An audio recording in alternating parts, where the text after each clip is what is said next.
มาวันชาติที่2 ธันวาคม 50 ปีสำหรับพวกข้าพเจ้าแม่น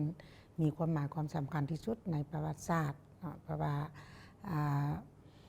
ผ่านการต่อสู้อันยืดเยื้อยาวนาน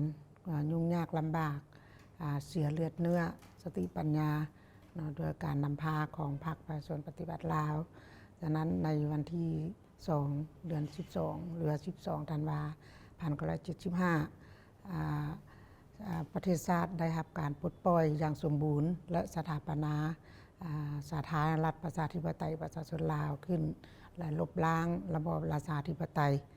อย่างสมบูรณ์ทั่วประเทศนอกจากนั้น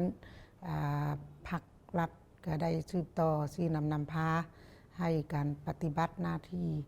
โดยเฉพาะเป็นภารกิจปักรักษาสร้างสาพัฒนาประเทศชาติในระยะ50 ปีที่ผ่านมานั้น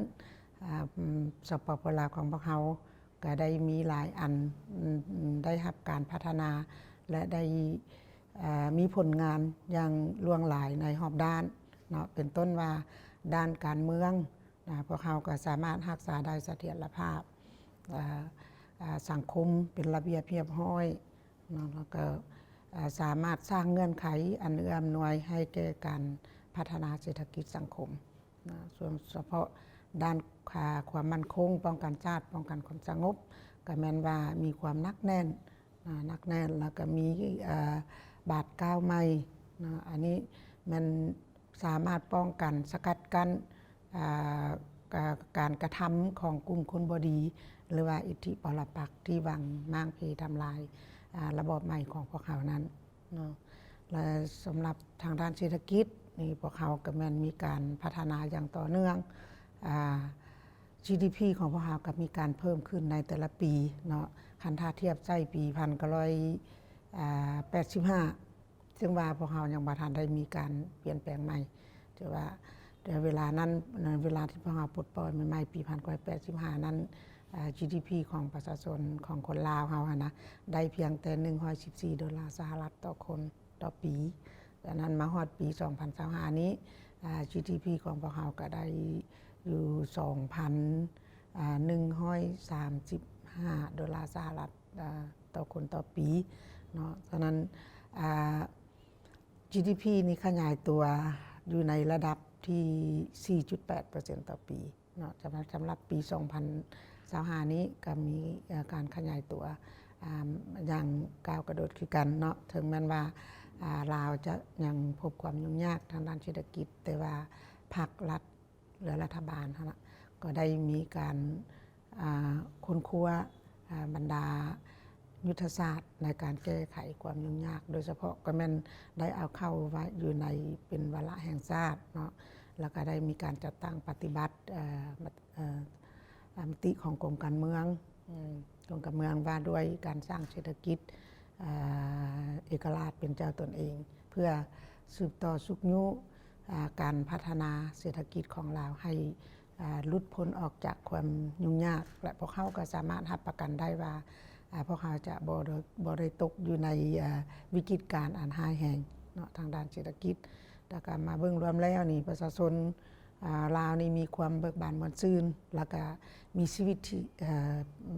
วิตการเป็นอยู่ดีขึ้นอย่างก้าวกระโดดเนาะส่วนว่าเวียกงานอื่นๆเป็นต้นมันเวียกงานวัฒนธรรมสังคมอันนี้พวกเขาก็มีการพัฒนาอย่างก้าวกระโดดเฮ็ดให้โรงหมอโรงเรียนสุขศาลาอื่นๆมันพวกเขาก็ได้รับการปรับปรุงถนนหนทางสร้างพื้นฐานโครงล่างให้มีความสะดวกสบายก็มีนักเรียนนักศึกษาได้เรียนเนาะมันต่างกับสมัยแต่ก่อนที่ว่าบ่มีโรงเรียนให้ประชาชนเรียนมีแต่ให้ผู้ลูกหลานของเจ้าคุณมุนนาเรียนแต่ว่าภายหลังปลดปล่อยแล้วแม่นพวกเขา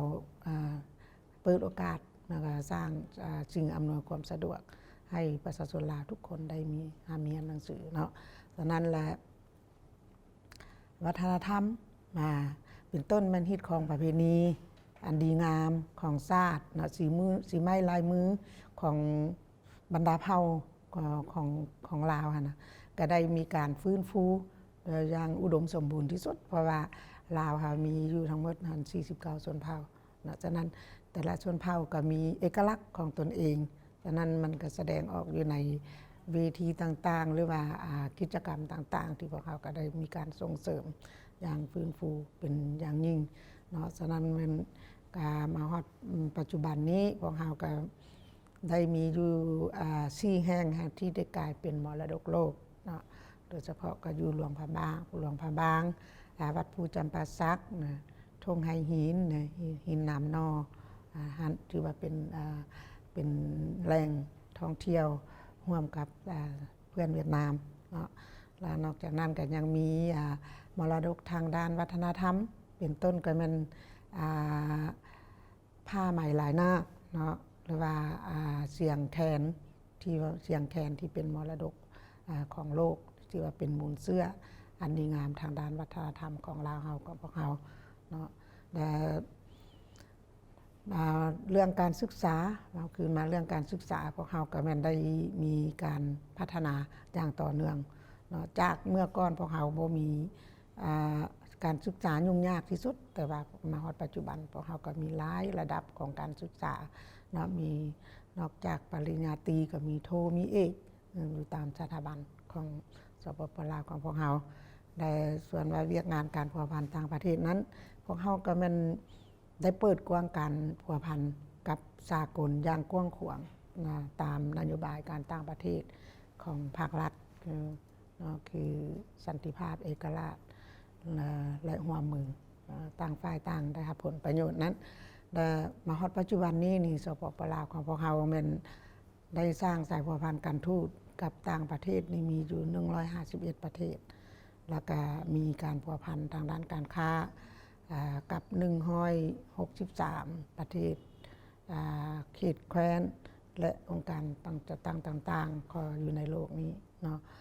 นอกจากนั้นพวกเราก็ได้มีการพัวพันทางด้านพรรคเนาะพรรคจึงมันอยู่ใน145พรรคอยู่ในโลกดังนั้นก็มาฮอดปัจจุบันก็มันมีสำนักงานต่างนาการทูตอยู่ต่างประเทศนี้41แห่งหนึ่งในนั้นก็มี3แห่งอยู่สเวียดนามนะมีสถานทูตและ2กงสุลใหญ่อยู่โฮจิมินห์และอยู่ดานังอันนี้มันถือว่าข้าพเจ้ารายงานโดยย่อเกี่ยวกับผลสำเร็จของพวกข้าพเจ้าในระยะ50 ปีที่ผ่านมา